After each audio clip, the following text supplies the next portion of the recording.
ओम गणेशेभ्यो नमः। ओम उमा महेश्वराभ्याम नमः। हर हर महादेव भक्तों, भगवान भोलेनाथ आप पर व आपके परिवार पर कृपा बनाए रखें। भक्तों, 5वें अध्याय में जो मनुष्य श्रवण, कीर्तन और मनन नहीं करते, उन जीव की मुक्ति कैसे संभव है, बतलाया गया है। 5वां अध्याय लिंगेश्वर परिचय।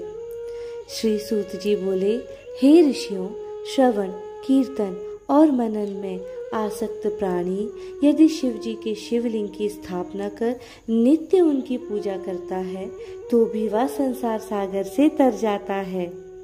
मुनियों ने सूत जी से फिर प्रश्न किया, यह कैसे? पार्थिव शिवलिंग की पूजा से ही सारी देवताओं की पूजा कैसे संभव है? तथा केवल शिव जी ही पार्थिव शिवलिंग के रूप में क्यों पूजे जाते हैं?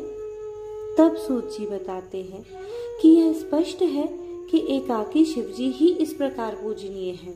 कलापूर्ण भगवान शिव का पार्थिव शिवलिंग पूजन लोक सम्मत है और वेद ने इसकी आज्ञा भी दी है।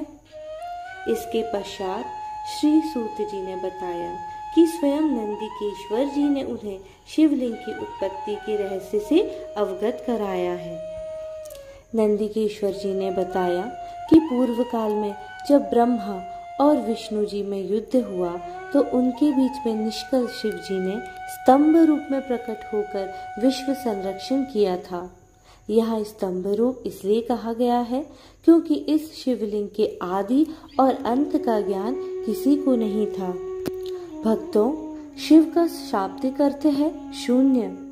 यह पूरा ब्रह्मांड शून्य से उत्पन्न हुआ है और शून्य में ही विलीन हो जाता है, अर्थात ब्रह्मांड की उत्पत्ति से लेकर ब्रह्मांड के विनाश तक, विशाल अनंत शून्य से लेकर सूक्ष्म स्तर तक केवल शिव ही है।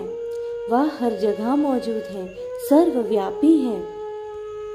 महादेव के स्तंभ रूप में प्रकट होने के कारण प्रभु का निष्कल पार्थिव शिवलिंग स्वरूप जगत में प्रचलित हुआ।